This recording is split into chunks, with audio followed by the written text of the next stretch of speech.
All right, Leo, welcome to your reading for the month of June for 2026. Shuffle up your cards and see what comes up for you. So, first off, we have the Page of Swords,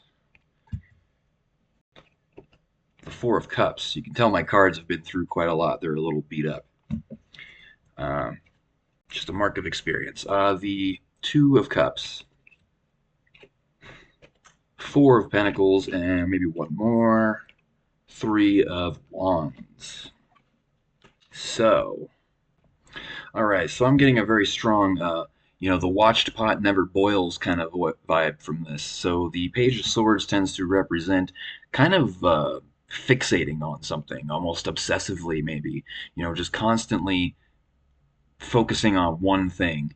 And with the Four of Cups, that one thing seems to be eluding you, evading you. You're not seeing it, it's not showing up.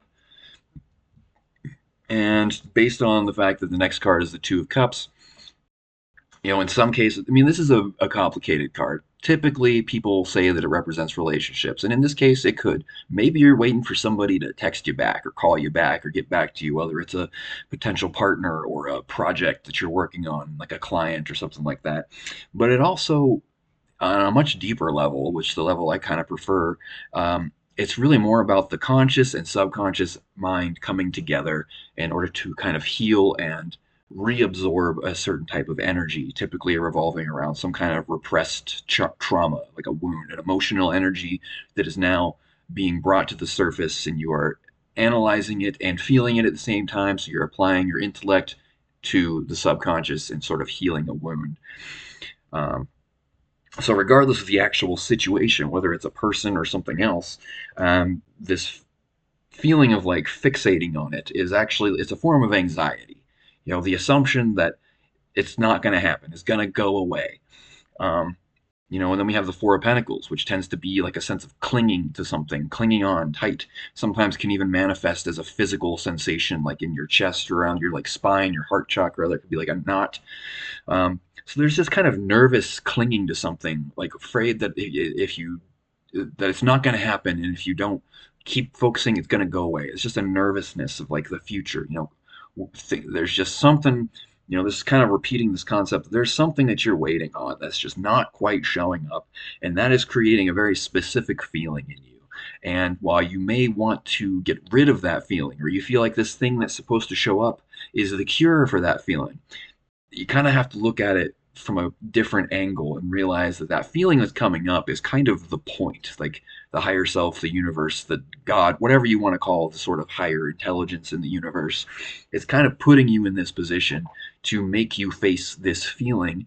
And depending on whether or not you're able to sit with it and observe it and process it, because what it really is, has nothing to do with the actual situation at hand. This is a symbolic representation of a past experience that was never fully processed or understood, which is kind of the definition of trauma. Um, so let me pull a few more cards. So we got a pretty good start here. Let's see. I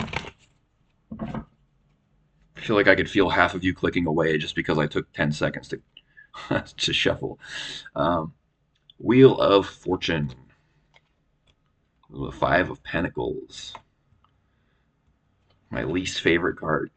The Eight of Wands. Four of Cups once again. Okay, well, this is actually quite direct. So this is pointing towards a cycle from the past, and this idea of the Wheel of Fortune you could call the Wheel of Karma. And I feel like I explained this over and over again, but karma is not about do a nice thing and then nice things happen, or do bad things and bad things happen. It has nothing to do with what you do. It is not a moral scorekeeper in the universe. It is the process of internal experiences, internal wounds, and your so-called vibration, your fundamental. My God, I can't speak. Fundamental vibration, your foundational vibration, manifesting as real life circumstances. And so we already talked about this. What this thing, this watched pot that will never boil. This is a manifestation of an old wound to your sense of self worth, feeling, out in the cold, earthly trouble. So something happened long time ago, probably, that really wounded you. Like it made you feel less than, it wounded your sense of self-worth. And to be totally honest, I'm pretty certain that the fundamental issue that all human beings are worked with really does circle around self-worth. Um, and in this case, it's just a little more direct, especially if I was right about the earlier part. If this is like a person, like a date that's maybe ghosted on you or you're just waiting to hear back, that's one of the most direct manifestations of that feeling of wounded self-worth, kind of projecting this idea of, if like this person's reaction to me is what I'm going to use to determine how I feel about myself on a core level. That 100% stems from childhood, some kind of missed experience or traumatic experience with one of their parents, where they maybe just didn't give you that sense of self value that kids need. And unfortunately, this is incredibly common. And it's got a lot of momentum built behind it. This is not the first time you've encountered this situation. Um, and if you're able to shift your perspective from this thing's not happening, this person's not getting back to me, which means, you know, I'm not good enough or something like that. Instead, see it as a reflection. This is a opportunity to work through a old wound that is quite unpleasant and you would rather not look at it. If it were up to you, you'd never ever have to look at this thing. But the universe is kind of putting you in a place where you kind of have to, because that's the work. That's what this whole spiritual stuff is all about. Um, and the Four of Cups, again, we pretty much already covered what that means. Just the not seeing it, not showing up.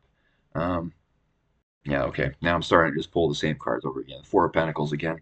So yeah, um, loosen the grip. Realize that whatever this is, it doesn't really mean anything about you, whether they get back to you or they don't, or they praise and love you or they don't. It doesn't really matter, because ultimately it all boils down to you anyways. It is your perspective on yourself, and the more importance you place on specific circumstances and reactions to allow yourself to feel valued and loved and worthy of love, the more difficult of a situation you're putting yourself in, because people are changing and dynamic and unpredictable in a lot of cases.